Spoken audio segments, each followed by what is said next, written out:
Tani pyetja është, kjo është pyetja më e rëndësishme që u bëhet ju të vjetërve. Si është dallimi, si ishte Partia Socialiste me Fatos Nanon, si është Partia Socialiste me Edi Ramën? Ku ndryshojnë? Çfarë dallimi ka? Sigurisht ka dallim, janë dhe kohë të ndryshme, ka dhe faktor dhe aktor të ndryshëm. Që është vërteta, unë ruaj konsideratën, jo unë, po mendoj edhe gjithë Barezim edhe të tjerë, ruaj konsideratën me të mirë për Fatos Nanon në kohën që ai ka drejtuar Partinë Socialiste, pse edhe qeverinë. Si të satë unë kam punu me 3 kryeministra, po për mua kryeministri më i mirë i gjithë periudhës tranzicionit mbetet Fatos Nanon. I gjithë tranzicionit? Gjithë tranzicionit. Mes 9 kryeministra janë ato? Absolutisht. Edi Rama ka shkojnë 16 vjetë? Mirë, Edi hala se ka mbyll, po flas për deri ato, Fatos Nanon mbetet kryeministri më i mirë. Të gjitha po ti mbarësh bashkë të Fatos Nanos nuk bëhen 4 vjetë. Edi Rama po shkojnë 16 vjetë. Kurse përsa i përket partisë, Fatosi ishte jashtëzakonisht, thash, kishte koncept absolutisht perëndimor, nuk ishte lehtë që një parti pune me ato probleme që kishte, edhe kishte trashëguar dhe kote mund kishte thelluar maksimalisht, ta revolucionalizoshe, ta bëshe një parti social-demokrate të tipit italian, të tipit europian, sa që të pranohe dhe internacionalin socialiste, nuk ishte lehtë, ishte jashtëzakonisht e vështirë. Kjo është meritë e Fatos Nanos? Absolutisht. Meritë. Po tani Partia Socialiste me Edi Ramën? E dyta, që do vidha aty, e dyta, Fatosi ishte jashtëzakonisht e demokratizoi shumë partinë. Asnjë vendim nuk merrej pa diskutu me bazën, në organ drejtuese të bazës, pa diskutu në organet drejtuese. Imagjino si ka bërë sot PS-ja. Në grupin parlamentar, në komitetin e përgjithshëm drejtues. I diskutonte? Edhe në kryesi, nuk mund të vaki. Sigurisht mendimi i kryetarit kishte atë peshën e vet, por ama ka patur edhe raste që aty janë thyer dhe vendimet janë kthyr mbrapsht. Mbarove me Nanon? Po. Jo kjo, po të bëjmë këtë tjetër. Jo, mbarove me Nanon? Tashi, vinë këtë tjetëra. Edi, kur unë kryetar partia, në fakt ishte figura, masi në datë Reqen Fatosi, ishte figura më goditur e PS-s, për shumë arsye. Kuptohet përballë kishte Partinë Demokratike dhe kishte Sali Berishën, që realisht është në qëndrimet e veta është radikal. Nuk është i moderuar. Edhe unë këtë mendim e kam e që do të shfaq sa të kemë frymë. Sali Berisha është radikal. Nuk është njëri që kërkon mirë kuptim, që kërkon paqe, që kërkon përplasje alternativa, ai kërkon përplasje deri fizike. Edhe këto për mua janë papranueshme. Kurse tash ne duhet një figurë e fortë përballë Sali Berishës. Vërtet kandidoi Recep Mejdani që si ishte për atë? Kam vlerësime jashtëzakonisht të mëdha për te. Po masë si ishte për atë kohë. Ishte për i kohë në këtë më vonshme, jo për atë kohë. Ishte i parakosh? Ishte i parakoshëm, sepse ai ishte shumë i kulturuar, ishte një president që për mua ka dhënë vlera, na i mësuar që presidenti të bërtas e të gërthas, po jo, Recepi ishte jashtëzakonisht kulturuar, ishte shkencëtar, ishte njëri shumë i matur, kishte gjitha vetit e mira. Unë mund të flas me shumë respekt për dy presidenta, mund të flas deri më sot, për Alfred Besiu në Recep Mejdani. Do kanë qenë për mu dy figurat me të ndritur të asaj presidente, pa mohuan e punë e tjerëve pastaj. Me sa duket tash Edi kishte ardhur nga bashkia, ishte mësuar atë për sferën me përplasje me ekzekutivin, me. Po dinte ti dilte zotat Berishës, ë? Por realisht unë kam qenë antar kryesie, nuk mund ta mohoj se deri në 2009 kam qenë antar kryesie, nuk mund të antar kryesie në 2015. Jo, po i kishte fajet Edi, në antarët e kryesisë nuk kishte asnjë faj. Nëse kishte faj, kishim edhe ne faj, nuk kishte vetëm Edi. Për çfarë? Për mënyrën e komunikimit, për mënyrën e si respektohen institucionet e gjitha, që në fakt në atë kohë kanë qenë tamam u respektoshin të gjitha institucionet. Ai funksiononte 2005-2009 si Fatos Nanon?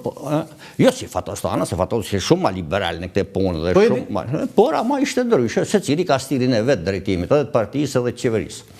Pastaj me vonë, me sa duket, me qenë se u zhvillu shumë teknologjia e informacionit, edhe ai merrte informacionet nga gjitha anët, edhe nga baza, edhe këtu nga qendra, ai merrte vetë edhe pastaj sigurisht e vendosa dhe kryesia diskutoa, dhe komiteti drejtues diskutoa, të gjithë diskutojnë.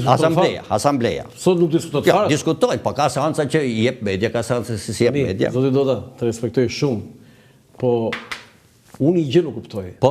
Ju erdhët nga Partia e Punës dhe nuk e njihni demokraci, nuk e njihni në tregtinë e lirë, por ishit më demokratik se sa këta që janë fëmijët tuaj sot mosh, që kanë studiuar dhe jashtë Perëndim, Edhe nuk kundërshton njeri, zoti Rama nuk e thot njeri kundër. Këtë se kam kuptuar njëherë. Ka ca gjëra. Por shembull, unë po them për paktën për vojën time. Çdo detyrë që më është afruar që nga drejtor, deri ministër, unë nuk kam thënë asnjëherë jam gatshëm, jam ushtar. Jo, kam thënë jo. Në disa raste kam kundërshtuar, në disa raste kam thënë të shikohet edhe një herë ky vendim se unë kam këte. Dhe vendi punës kërkon këte. Unë jam përplasur edhe me Len Kaçukën në Komitet Qendror në 1989, kur më thirrën për këtë rrethi. Sepse ishte i paradoks. Kryetar komiteti. Hiçi kryetari i komitetit që kishte qenë agronom, kryeagronom, përgjithë sektori, kryetar kooperative. Edhe deri sekretari i komitetit partisë për ekonominë, se ka shku bujqësia keq, e për pasoj furnizimin popullit, e dove më rosha unë inxhinier që s'kisha haber që është bujqësia. Të thirrin zyrë Len Kaçukën? Po. Dhe kundërshtove aty? E kundërshtove në zyrë. Po çfarë tha? Më tha, me stvar, ma si pas shumë debatë, më tha dil pak jashtë, majti ishte... Të dhërë për jashtë, Po, më zori jashtë bashkë me drejtorin e kuadrit. Dhërë jashtë? Më zori jashtë në paradhom. Si ishte Len Kaçukën? Për si që e ke njohur? Jo, unë se kam njohur fare. To, më njohur e kese nuk ashtë... Jo, se kam njohur. Se kam njohur unë. Nejse... Po si ishte? Ishte ditur, kishte... Apo isha shumë si që thosh? Ma tashi, ajo ishte sepse vitën, ajo marsim të lartë ishte, kishte drejtu edhe ekonomi bujqësore në Lushnjë, kishte drejtu partinë në Lushnjë. A ishte mjelse? Po, fillimisht që kanë qenë, dhe nga punëtor kanë ardhe jenë bonë... Jo, si mori diplomën, e? Ishte për diplomë? E ka marru shkollën, E marru shkollën? Po, ka marru shkollën, absolutisht. Sa jo nga mjelse u bë antar bërës politik. U bë kryetare kooperative, pastaj nga aty u bë sekretare e parë e Firit, nga sekretare e falni e Lushnjës, nga aty ka erdhi. Po ty ta pas ka mbledhur, pas kanë dhënë për jashtë. Jo, ajo kishte tjetër arsye, duke qenë shumë mirë unë mosh, ajo mendonte se çfarë është ky. Edhe majti ish kryetari në rrethit, që do lëvizte me pyet. Edhe atëherë masi e pyeti ata më theri mua përsëri, edhe më tha, tash i tha, nesër do bën mbledhja e këshillit edhe ti nuk du të kundërshtosh në këshill se ndryshe ke pasoja. Edhe unë i thash, po, do them fjalë për fjalë që thash ty dhe them në këshill. E sigurisht pastaj atëherë nuk ishte raste të rralla që po i merre i vendim mos zbatohej. Kishte raste të rralla që të tërhiqej. Nuk po mor vendimi do zbatohej. Po? Tashi, vim tu tash këtë drejtë sot. Këto 300 sot të gjithë kërkojnë. Thonë që të kërkosh të bësh karrierë do të jesh i herë shumë mjaft në profesionin tënd. Do të kesh dhënë kontribute në profesion. Pastaj do të kesh dhënë kontribute në aspektin shoqëror, në aspektin partijak, në aspektet tjera. Mos i mërti. Që të ngrihesh në përgjithësi. Që të ngrihesh në përgjithësi. Këto sot tash ky. Duan deri ministër. Me këtë unë nuk jam. Nuk mund të zgjidhet tjetri veçanërisht në nivele të larta drejtuese pa një përvojë. Pa një përvojë të mirë profesionale, pa një përvojë të mirë shoqërore, pa një përvojë të mirë politike dhe pa një përvojë, pa një karrierë në fushën e drejtimit aty ku të shkojë. Sepse vërtet ke aparate, vërtet ke këshilltare, vërtet ke gjithë tjerat, po në fund ai që vendos është titullari, ai merr vendimet. Jo, unë them dhe gazetarëve të rinj, zoti Dodaj, që dikur Partia Socialiste, kur për të emëruar një ministër, bënte mbledhje kryesie, transmetoi live, kishte 3 kandidatura, deri 3 kandidatura dhe votohej. Është vërtet. Ndërsa sot, po.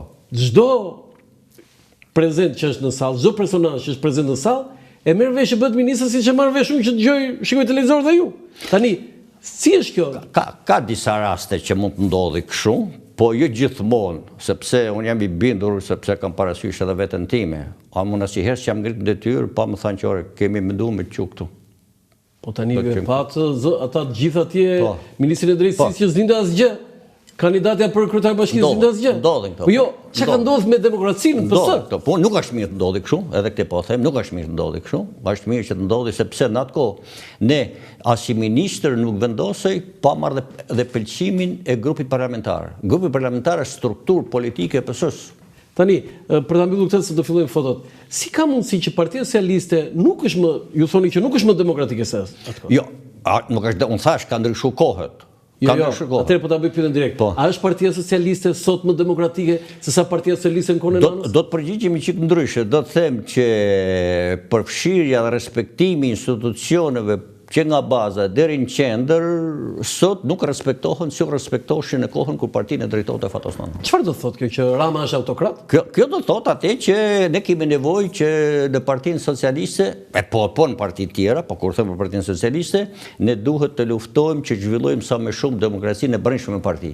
Dhe po nuk bëjmë këtë, edhe demokracinë pastaj në zhvillimin e vendit do të vijë me pasojë, do vijë me efekte.